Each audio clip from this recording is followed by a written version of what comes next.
Hello दोस्तों, आज आपको सुनाते हैं माता पार्वती की एक श्राप के बारे में जो उन्होंने भगवान शिव के एक गण ऋषि शृंगी को दिया था। और क्यों रखा भगवान शिव ने अर्धनारीश्वर स्वरूप, आइए जानते हैं। महादेव के गणों में एक है ऋषि भृंगी।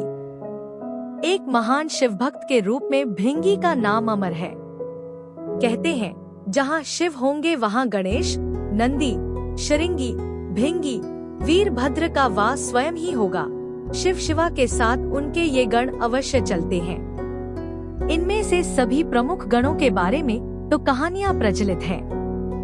भृंगी की खास बात यह है कि उनके 3 पैर हैं। शिव विवाह के लिए चली बारात में उनका जिक्र मिलता है। बिनु पद होए कोई बहुपद बाहु, यानी शिवगणों में कई बिना पैरों के थे और किसी के पास कई पैर थे। ये पद तुलसीदास जी ने भृंगी के लिए ही लिखा है। इतने खास गण होने के बाद भी ऋषि भृंगी को माता पार्वती ने क्यों श्राप दिया था, आइए जानते हैं। एक बार भृंगी की अनुचित जिद ही वजह से सदाशिव और जगदम्बा को अर्धनारीश्वर रूप धारण करना पड़ा। भृंगी महान शिव भक्त थे।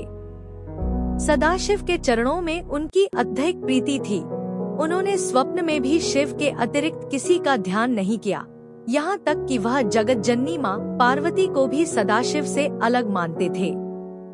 वे शिवस्य चरणम केवलम के भाव में हमेशा रहते थे। उनकी बुद्धि यह स्वीकार ही नहीं करती थी कि शिव और पार्वती में कोई भेद नहीं है। एक बार सदाशिव के परम भक्त शृंगी ऋषि कैलाश पर अपने आराध्य की परिक्रमा करने पहुँचे। सदैव की तरह महादेव के बाईं जंघा पर आदिशक्ति जगदम्बा विराजमान थी। महादेव समाधि में थे और जगदम्बा के नेत्र खुले थे। भृंगी तो आए थे शिवजी की परिक्रमा करने, लेकिन शिवजी तो ध्यानमग्न थे। वह सिर्फ शिवजी की परिक्रमा करना चाहते थे, क्योंकि ब्रह्मचर्य की उनकी परिभाषा अलग थी। पर क्या करें, पार्वती जी तो शिवजी के वामांग में विराजमान है। शिव प्रेम में भृंगी मतवाले हो रहे थे कि भृंगी अपना उतावलापन रोक ही नहीं पाए। उनका साहस इतना बढ़ गया कि उन्होंने जगदम्बा से अनुरोध कर दिया कि वह शिवजी से अलग होकर बैठें ताकि मैं शिवजी की परिक्रमा कर सकूं। जगदम्बा समझ गई कि यह है तो तपस्वी, लेकिन इसे ज्ञान नहीं हुआ है, अभी यह अधूरे ज्ञान का है। इसलिए उन्होंने भृंगी की बात को अनसुना कर दिया। भृंगी तो हठ में थे कि उन्हें भगवान शिव की ही परिक्रमा करनी है। वह कुछ भी सुनने समझने को तैयार ही नहीं होते। उन्होंने फिर से पार्वती जी से कहा कि आप कुछ देर के लिए हट जाएं, मैं परिक्रमा कर लूं। माँ पार्वती ने इस पर आपत्ति जताई और कहा कि ऋषि होकर भी इस तरह की अनुचित बात करना बंद करो।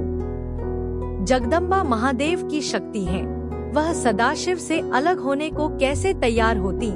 माता ने भृंगी को कई तरह से समझाया, प्रकृति और पुरुष के संबंधों की व्याख्या की, वेदों का उदाहरण दिया, परंतु भृंगी भी वैसे ही हठी रहे। हठी की बुद्धि तो वैसे भी आधी हो जाती है। माता द्वारा दिए ज्ञान उपदेश उनके विवेक में उतरे ही नहीं। उनकी बुद्धि सृष्टि के इस रहस्य को समझने के लिए तैयार ही नहीं हुई। उन्होंने सिर्फ शिव की परिक्रमा करने की ही ठान रखी थी। माता ने सोचा इस अज्ञानी को कुछ भी समझाने का लाभ नहीं, इसे अनदेखा ही कर देना चाहिए। माता भी शिवजी से अलग न हुई। भृंगी ने भी हठ ही पाल रखा था। अपने मन की करने के लिए एक योजना बना ली। भृंगी ने सर्प का रूप धारण किया और शिवजी की परिक्रमा करने लगे। सरकते हुए वह जगदम्बा और महादेव के बीच से निकलने का यत्न करने लगे। उनकी इस धृष्टता का परिणाम यह हुआ कि महादेव की समाधि भंग हो गई। समाधि भंग होते ही सामने भृंगी को देखकर समझ गए कि भृंगी जगदम्बा को मेरे वामंग पर देखकर विचलित है, वह हम दोनों में भेद कर रहा है। उन्होंने भृंगी को समझाने के लिए तुरंत अर्धनारीश्वर स्वरूप धारण कर लिया। जगदम्बा अब उन्हीं में विलीन हो गई थी। शिवजी दाहिने भाग से पुरुष रूप में और बाएं भाग से स्त्री रूप में दिखने लगे। अब तो भृंगी की योजना पर पानी फिरने लगा, किंतु हठी का हठ तो भगवान से भी ऊपर जाने लगता है। भृंगी ने इतने पर भी हिम्मत नहीं हारी। उन्हें तो बस शिवजी की ही परिक्रमा करनी थी। अपनी जिद पूरी करने के लिए उन्होंने एक और मूर्खतापूर्ण प्रयास किया। अब भृंगी ने चूहे का रूप धारण कर लिया।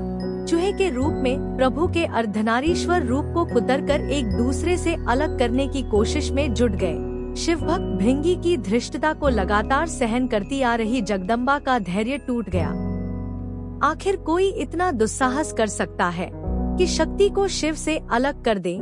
क्रोध में आकर उन्होंने भृंगी को श्राप दिया, हे भृंगी, तू सृष्टि के आदि नियमों का उल्लंघन कर रहा है। यदि तू मातृशक्ति का मान सम्मान नहीं समझता है तो अभी इसी समय तेरे शरीर से तेरी माता का अंश अलग हो जाएगा।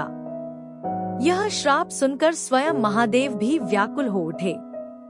भृंगी की बुद्धि भले ही हर गई थी, पर महादेव जानते थे कि इस श्राप का मतलब कितना गंभीर है।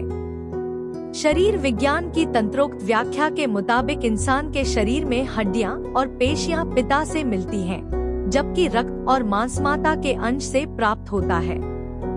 फिर क्या था, भृंगी की तो दुर्गति हो गई। उनके शरीर से तत्काल रक्त और मांस अलग हो गया। शरीर में बची रह गई तो सिर्फ हड्डियां और मांसपेशियां। मृत्यु तो हो नहीं सकती थी, क्योंकि वो अविमुक्त कैलाश के क्षेत्र में थे और स्वयं सदाशिव और महामाया उनके सामने थे। उनके प्राण हरने के लिए यमदूत वहां पहुंचने का साहस ही नहीं कर सकते थे। असह्य पीड़ा से भृंगी बेचैन होने लगे। ये शाप भी आदिशक्ति जगदम्बा का दिया हुआ था। उन्होंने ये शाप भृंगी की भेद बुद्धि को सही रास्ते पर लाने के लिए दिया था, इसलिए महादेव भी बीच में नहीं पड़े। इस शाप का लाभ यह हुआ कि भृंगी असहनीय पीड़ा में पड़कर समझ गए कि पितृशक्ति किसी भी सूरत में मातृशक्ति से परे नहीं है। माता और पिता मिलकर ही इस शरीर का निर्माण करते हैं, इसलिए दोनों ही पूज्य हैं। इसके बाद भृंगी ने असह्य पीड़ा से तड़पते हुए जगदम्बा की अभ्यर्थना की। माता तो माता होती है। उन्होंने तुरंत उन पर कृपा की और पीड़ा समाप्त कर दी। माता ने अपना शाप वापस लेने का उपक्रम शुरू किया, लेकिन धन्य थे भक्त भृंगी भी। उन्होंने माता को शाप वापस लेने से रोका। भृंगी ने कहा, माता, मेरी पीड़ा दूर करके आपने मेरे ऊपर बड़ी कृपा की है, परंतु मुझे इसी स्वरूप में रहने दीजिए। मेरा यह स्वरूप संसार के लिए एक उदाहरण होगा। इस सृष्टि में फिर से कोई मेरी तरह भ्रम का शिकार होकर माता और पिता को एक दूसरे से अलग समझने की भूल न करेगा। मैंने इतना अपराध किया, फिर भी आपने मेरे ऊपर अनुग्रह किया। अब मैं एक जीवंत उदाहरण बनकर सदैव आपके आसपास ही रहूंगा। भक्त की यह बात सुनकर महादेव और जगदम्बा दोनों पुलकित हो गए। अर्धनारीश्वर स्वरूप धारण किए हुए माँ जगदम्बा और महादेव ने तुरंत भृंगी को अपने गणों में प्रमुख स्थान दिया। भृंगी चलने फिरने में समर्थ हो सके, इसलिए उन्हें तीसरा पैर भी दिया। तीसरे पैर से वह अपने भार को संभालकर शिव पार्वती के साथ चलते हैं। अर्धनारीश्वर भगवान ने कहा, है भृंगी, तुम सदा हमारे साथ रहोगे। तुम्हारी उपस्थिति इस जगत को संदेश होगी कि हर जीव में जितना अंश पुरुष है उतनी ही अंश है नारी। नारी और पुरुष में भेद करने वाले की गति तुम्हारे जैसे हो जाती है। पुरुष और स्त्री मिलकर संसार को आगे बढ़ाएं। दोनों बराबर अंश के योगी हैं।